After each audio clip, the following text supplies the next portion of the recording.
இன்னைக்கு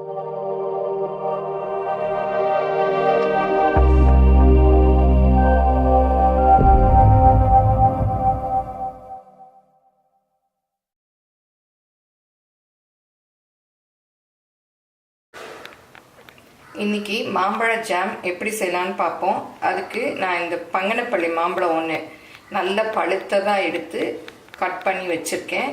ஏன்னா பழுத்த பழமாக இருந்தால் தான் ஜாம் நல்லா இருக்கும். இது வந்து ஒரு பழம், ஒரு மீடியம் சைஸ் பழம் ஒன்று எடுத்திருக்கேன். அதுக்கு 1/2 கப்பு சீனி, அதை விட கொஞ்சம் குறைச்சி தான் போட்டிருக்கேன். ஒரு 1/2 மூடி எலுமிச்சம்பழம். இது எலுமிச்சம்பழம் எதுக்கு ஊற்றுறதுன்னா, இந்த ஜாமோட சீனி போட்டு கிண்டுறச்ச கட்டியாகும் இல்லையா, அதை வந்து இந்த எலுமிச்சம்பழம் தடுக்கும். நம்ம வந்து சிட்ரிக் ஆசிட் போடுவோம், அதுக்கு பதிலாக நான் இப்போ எலுமிச்சம்பழம் போடுறேன். இதை வந்து ஃபஸ்ட்டு மாம்பழத்தை அரைச்சிக்கணும். இப்போ எப்படி செய்யலான்னு பார்ப்போம். இப்போ மாம்பழத்தை நல்லா அரைச்சாச்சு, கட்டி இல்லாமல். கட்டி கொஞ்சம் கொஞ்சம் இருந்தாலும் பரவாயில்ல. இதை அப்படியே இந்த பேனில் ஊற்றி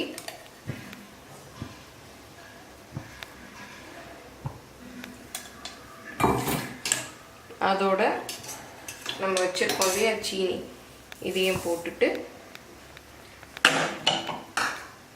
இந்த எலுமிச்சம்பழத்தையும் அப்படியே பிழிஞ்சு விட்டுறணும்.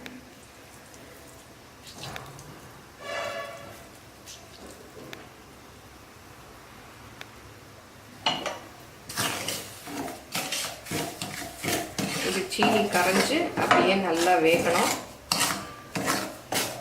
இதில் வந்து கொஞ்சம் கொஞ்சம் சின்ன சின்ன பீசஸ் இருக்குது, பரவாயில்ல, நல்லா தான் இருக்கும். நம்ம எப்போவுமே எல்லா பழத்துக்கும் கூழை வந்து அளந்துக்குவோம்.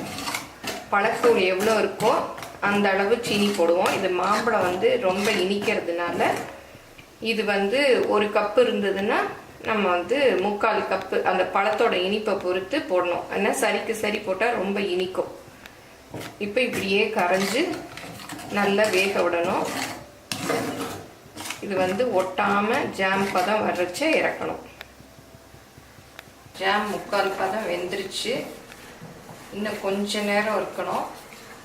நம்ம ரொம்ப கட்டியானதும் இறக்கக்கூடாது, ஏன்னா கொஞ்சம் தண்ணியாக இருக்கச்சே தான் இறக்கணும். ஏன்னா அது ஆற ஆற இறுகிட்டு வரும். இப்படி இந்த இதில் எடுத்து பார்த்தோம்னா விழுகாத மாதிரி வரணும். இப்போ வந்து இது கொஞ்சம் விழுகுது. இப்படி எடுத்து இப்படி பார்த்தா இந்த ஸ்பேட்டுலால அது வி மாதிரி நிற்கும். இப்போ வந்து விடுகுது. அதனால இன்னும் கொஞ்ச நேரம் ஆனால் இது வந்து ரெடி ஆயிரும்.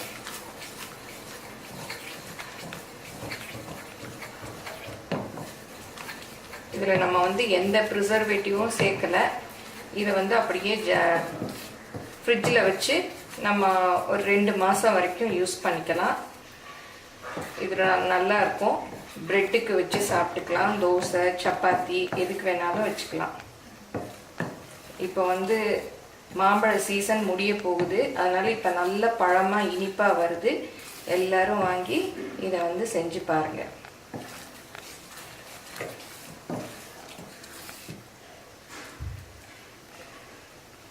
இப்படி பார்க்க இதுவாக இருந்ததுன்னா நான் வேறு ஒரு மெத்தட் சொல்கிறேன். இப்போ இந்த ஸ்பாட்டுலாவில் பார்க்குறது சரியாக தெரியலன்னா இந்த மாதிரி கொஞ்சம் ஜாம் எடுத்து இந்த தண்ணிக்குள்ளே அப்படியே போட்டு பார்க்கணும். இப்போ வந்து தண்ணியில் வந்து இது வந்து கரையுது. ஸோ இன்னும் கொஞ்ச நேரம் இது வந்து வேகணும். இப்போ பார்த்தீங்கன்னா நல்லா வெந்துருச்சு. விழறதும் பாருங்கள், மெதுவாக விழுது. அந்த வி அப்படியே இருக்குது பாருங்கள், விழாமல். அதாவது சட்டுன்னு விழக்கூடாது, அப்படியே நிற்குது இல்லையா இந்த வி. இப்போ வந்து ஜாம் ரெடி ஆயிடுச்சு.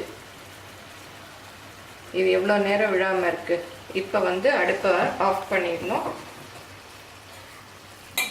இப்போ இந்த மாம்பழம் வந்து நான் கொஞ்சமாக பண்ணியிருக்கேன். நீங்கள் நிறையா பண்ணணுன்னா இதே அளவை வந்து 1 கப்புங்கிறது 2 கப்பு அந்த மாதிரி மல்டிப்ளை பண்ணிக்கணும்.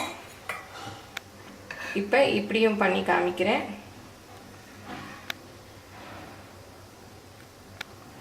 இப்போ பார்த்தீங்கன்னா முதல்ல கரைஞ்ச மாதிரி இருந்தது, இப்போ வந்து கரையலை.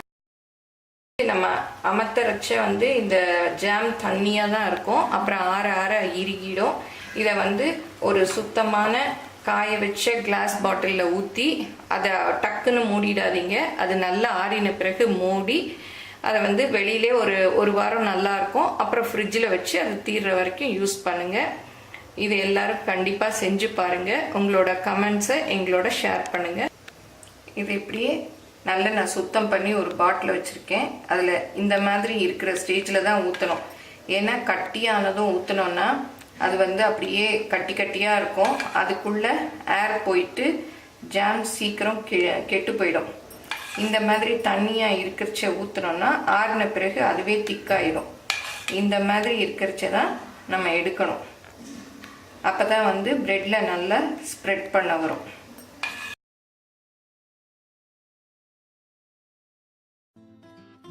இந்த ரெசிபி பிடிச்சிருந்தா லைக் பண்ணுங்கள், ஷேர் பண்ணுங்கள், சப்ஸ்கிரைப் பண்ணுங்கள். தேங்க்யூ.